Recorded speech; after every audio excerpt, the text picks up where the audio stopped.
yang menggunakan UMP tadi, Putra pun menggunakan senjata yang sama. Granat sedang dikokang oleh BSG yang kembali diberikan kesempatan bermain, tapi ternyata gagal BSG untuk bisa bertahan, dan BSG kembali langsung pulang menuju lobby. Di saat kita melihat fight antara Sam9 dan juga RRQ, ada fight lagi di sisi kanan bawah antara Yudo Lion dan juga PBE. Betul sekali, yang dimana sekarang masih bisa kita intip doang dari arah Elimination Fate karena kita masih fokus dan juga masih seru ke arah Sam9 dan juga tim RRQ kali ini. Sam9 Long SKR, dia masih bisa bertahan dan bahkan langsung memulangkan The Last Man Standing dari RRQ. Nerpehko yang sedang tidak menjadi Nerpeh King. Ya, saat ini RRQ harus pulang. Dan nampaknya hanya meninggalkan seorang Fanatic yang harus menghadapi dua pemain dari tim Hell sekaligus. Di sisi yang lainnya, di ujung sana, Boom Esports bertemu dengan pemain-pemain yang lain dari Hell. Hell yang dimana mereka harus fight, mereka bisa menumbangkan dua pemain sekaligus dari tim Boom Esports. DBS Gaming is still real. Ya, sangat kuat apa yang ditunjukkan oleh Hale di match kali ini. Bahkan yang ketiga akan coba diincar oleh pemain yang sama. Satu pemain tersebut menuju ke arah atas. Boboho harus segera melakukan sebuah healing terlebih dahulu untuk bisa menahan gemburan dari Hale. Healingnya belum dilakukan, tapi justru dia melempar utility terlebih dahulu. Dipantulkan, meledak saat lagi granat menuju ke arah pemain-pemain Hale. Satu tumbang, satu lagi low, tapi Boboho pun tumbang. Aduh, Sanskoy dan juga teman-teman sekalian, gue agak-agak speechless nih melihat Hell tadi. Mereka split kan, dua-dua.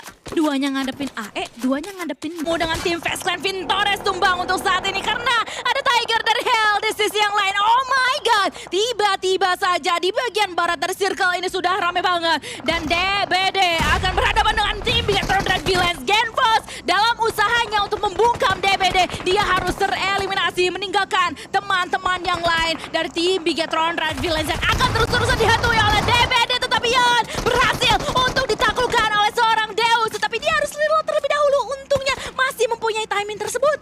Fight ini harus segera dimenangkan oleh Bigatron. Kita belum melihat Bigatron memenangkan fight di waktu yang cukup lama, sehingga kepercayaan diri Bigatron harus segera di-boost dengan mereka menang fight. Ini adalah fight yang penting untuk mereka. Satu pemain memang sudah tumbang, tapi masih ada waktu untuk mereka membalikan keadaan. Masih ada kesempatan untuk mereka bisa menang di tempat ini dan mereka mendapatkan area yang mereka inginkan. Yuhai bisa membackup dari arah belakang menuju ke arah pemain-pemain dari tim asal Malaysia, yaitu DBD, yang nampaknya saat ini juga menyisakan 3 pemain terakhir. Yap, 3 pemain terakhir. Ini berarti kalau misalnya mereka sama-sama komit, ini akan menjadi 3 versus 3. Tapi harus hati-hati karena ada Sam9 dan juga Hale yang menghantui mereka semuanya. Beberapa utility juga sudah mulai dilempar guna untuk bisa menghentikan laju atau langkah dari lawan-lawan. Tetapi dari seorang Deus terkena granat dari seorang Jimmy OP kali ini. Dan ini akan menjadi pertanda untuk DBD untuk bisa lebih percaya diri, bisa mengakhiri perjalanan dari BTR. Commit push mungkin saja akan segera dilakukan, tapi Baginda Ryzen tidak membuat hal ini mudah untuk DBD. Dia mencoba membalaskan tadi dengan sebuah utility walaupun masih gagal. Ada utility yang lain, coba di setup terlebih dahulu oleh Ryzen. Setelah melakukan setup smoke, dia juga melemparkan utility lagi, granat menuju ke jendela yang sama, menuju ke arah DBD, tapi hasilnya pun sama, belum ada knockdown yang dihasilkan oleh Baginda. Ya, tetapi kali ini Baginda lebih memilih untuk memanfaatkan waktu tersebut untuk bisa nge-revive seorang Deus. Tapi di sisi yang lain ternyata Yuhai keculik oleh Sam9. Oh no, but this is it, Deus. Baru aja berdiri udah tumbang lagi karena Eko udah nungguin aja spray through the smoke-nya. Benar-benar on point. Sementara itu di sisi yang lainnya Jimmy Obi akan langsung aja menyisiri di manakah Baginda Ryzen berada. The Last Man Standing dari tim Bigatron Red Villain kali ini akan berupaya sekuat tenaga untuk bisa menumbangkan pemain-pemain lawannya. Jimmy Obi tumbang dan ini akan menjadi timing untuk Ryzen melakukan healing terlebih dahulu. Ryzen harus memanfaatkan waktu yang dia miliki. Ada satu waktu yang harus segera dimanfaatkan oleh pemain yang satu ini. Bahkan tidak hanya healing, reload terlebih dahulu menuju ke arah 2 senjata sehingga bisa langsung berganti senjata saat 1 peluru sudah habis dari senjata yang sedang dia gunakan. Tapi saat Ryzen melakukan healing, di sisi lain DBD pun mencoba untuk melakukan reset. Mereka berhasil, mereka bangkit dengan 3 pemain, mereka bisa menggempur sewaktu-waktu menuju ke tempat Ryzen karena Ryzen sudah ketahuan di mana posisi pastinya. Iya, benar-benar. Ini ibaratkan kayak semua usahanya sia-sia tadi dalam membredet pemain-pemain dari tim DBD karena lagi-lagi DBD kembali dengan 3 punggawanya dan ini akan menjadi PR yang cukup berat karena 1 pemain terakhir harus menghadapi 3 pemain sekaligus. Apalagi di ujung sana ternyata sudah mulai tipis banget HP-nya dari Ryzen. Terus terlihat untuk sementara waktu saat ini dari Circle. Memang tempatnya Bigetron adalah tempat yang diinginkan oleh banyak tim. Donaviska ini adalah tempat yang masuk menuju circle dan juga ada di tengah-tengah, ada compoundnya juga. Naik sesaat lagi menuju ke arah atas. Sayangnya Ryzen gak punya DBS. Kalau ini DBS yang digunakan oleh Ryzen, dia bisa menumbangkan pemain-pemain DBD, tapi granat dilontarkan, ketahuan posisinya di mana. Ya, oh my god. Gak ada jalan keluar selain pintu itu. Karena gak ada jendela, gak bisa keluar lewat jendela juga. Iya, nggak ada jalan keluar juga selain untuk mengeliminasi dua pemain dari DBD yang kali ini sudah berlalu lalang di bagian-bagian lantai bawahnya. Ryzen dengan HP yang tinggal sisa setengah, dibakar juga. Dibakar kali ini tapi untungnya masih berada di ujung dari bakaran tersebut. Pantau di arah lain ternyata ada sebuah penyeberangan yang coba dilakukan oleh tim Secret. Mereka melakukan sebuah setup, satu garis lurus dibangun oleh tim asal Malaysia yang satu ini. Segera ada pendobrakan yang akan dilakukan oleh Vampire menuju ke arah tim Secret, tapi Ryzen ketahuan dengan sebuah granat. Bigetron rata di posisi ke-12. Iya, itu emang udah posisi lumayan deadlock ya, karena tinggal dibombardir oleh granat. Tadi bisa kita lihat sebelum kamera berpindah menuju ke arah Vampire ini, bagaimana satu granat aja udah mengikis setengah HP bar milik Ryzen. Ya. Jadi udah tinggal balik lagi dibombardir aja, and that's it, the end untuk Ryzen seorang diri. Nice try untuk tim Bigetron, Red Villains dan juga Alter Ego beserta dengan RRQ dan juga Boom. Ternyata semuanya sudah rungkat ya. Ada yang datang menuju ke arah defensif dari tim Secret yang tadi sempat kita bicarakan. Mereka membangun satu garis lurus untuk membangun defensif di tempat ini. Tapi tembakan dengan M249 gagal. Karena ternyata Izane justru yang tumbang. Kid masih berada di compound Izane. Kid bisa melakukan sebuah revive. Ada yang datang tidak hanya dari satu arah, dari dua arah, Vampire dan juga GE. Ya benar banget, tapi kali ini dari tim Sik, my god, itu granat yang benar-benar mematikan ternyata yang datang dari tim Genesis dan memulangkan tim Secret untuk saat ini. Tetapi Vampire, oh my god, mereka pun juga terculik nampaknya. Dari sisi yang lainnya terlalu fokus menuju ke arah satu titik, tetapi titik yang lainnya tidak terlalu dijaga. Tapi sementara waktu Genesis yang dari tadi juga udah mulai sekarat, langsung saja dilumat habis, dihentikan langkah mereka di game kali ini. Stone dibuat mati dengan cara berdiri tadi kalau kita lihat bagaimana cara dia pulang menuju ke arah lobby, dan saat ini yang datang kembali adalah tim asal Malaysia yaitu Yudo Lion. Tembakan demi tembakan, ada duel di satu jendela antara Swaps dan juga pemain dari Yudo. Swaps sadar posisinya tidak aman, dia mundur terlebih dahulu, ada smoke yang dipop out terlebih dahulu untuk bisa menutup. Di manakah pemain-pemain Yudo akan datang? Yudo pun harus berpikir pemain dari Vampire ada di sisi sebelah mana, karena ada beberapa ruangan di tempat ini. Ya benar banget, udah ada granat.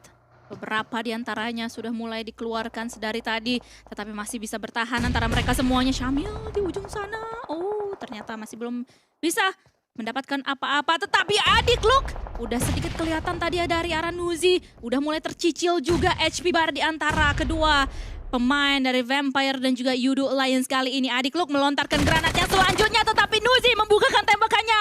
Nuzi harus hati-hati karena HP-nya tinggal sisa sedikit banget.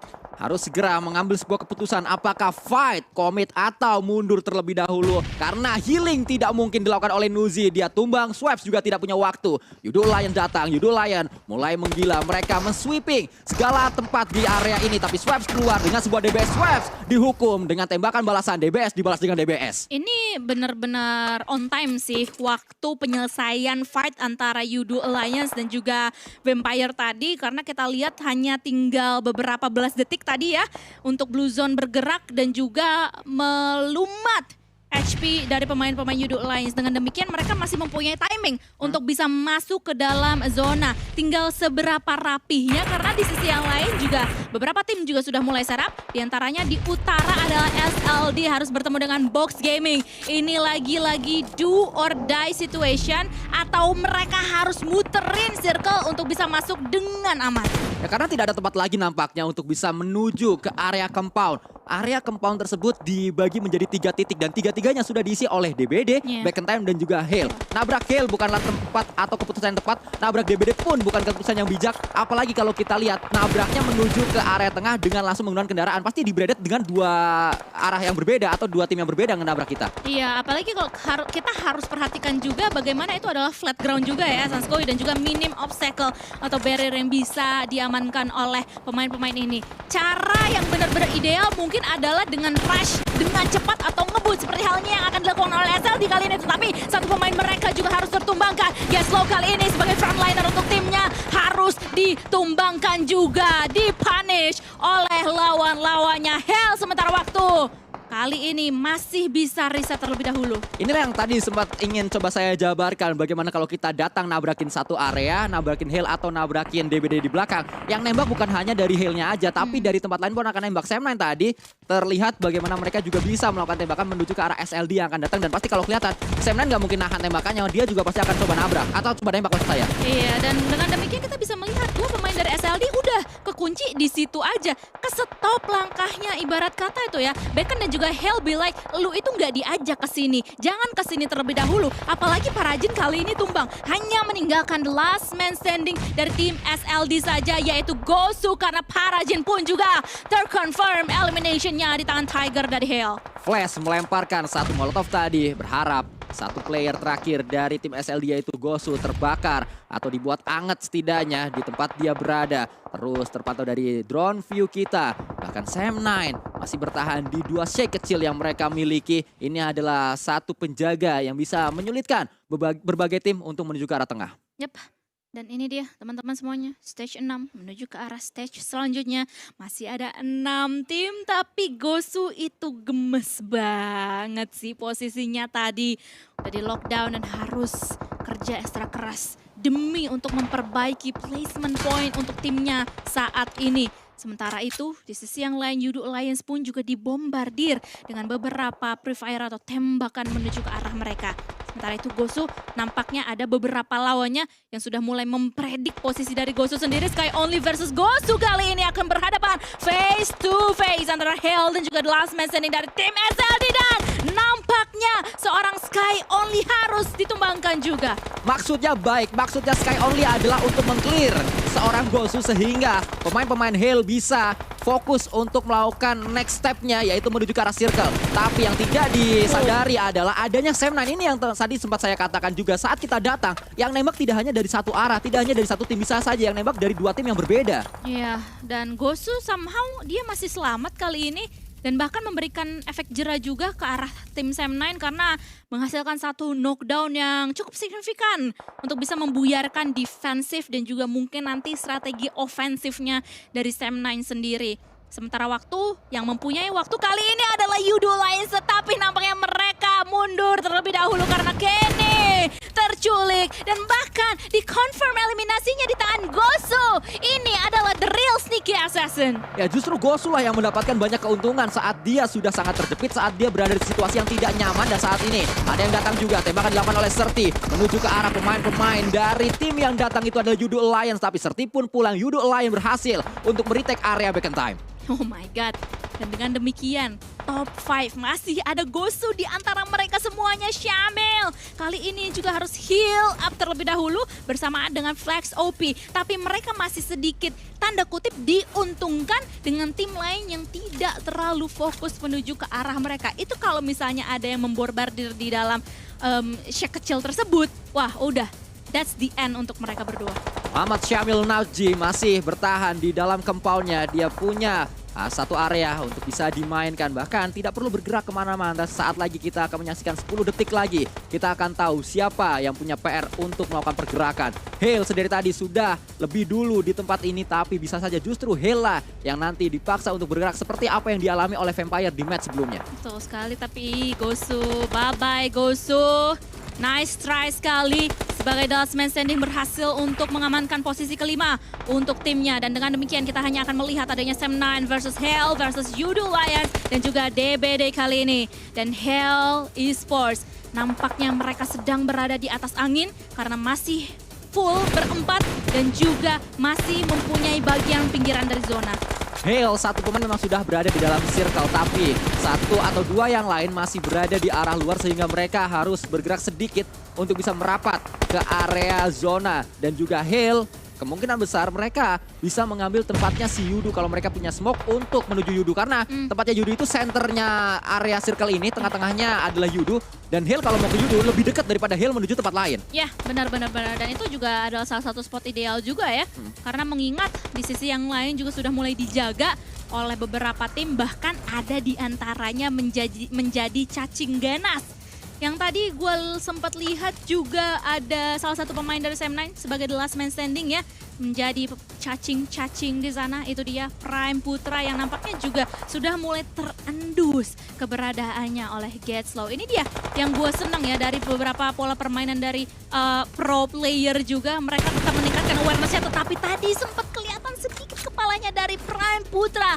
Dan dengan demikian langsung dieksekusi oleh Getslow. Sangat tajam mata dari seorang Getslow. Ini pemandangannya ya, Kabut. putih semua, kabut dan juga seperti papan tulis. Tapi ini dia pergerakan dari Hell yang sudah bisa membuat Bardin defensive area dari Yudu Alliance yang hanya mendengarkan seorang flash OP yang langsung saja dinyahkan nyawanya dengan begitu cepat. Ya, ternyata area kabut membuat Yudu kalang kabut juga. Hale mendapatkan pemain-pemain Yudu, tapi DBD pun datang. Jimmy masih bertahan di sana. Tidak ada Jimmy, ada Eko juga. Eko permainannya tidak terlalu oke karena dia pun tumbang oleh Tiger Action. Hale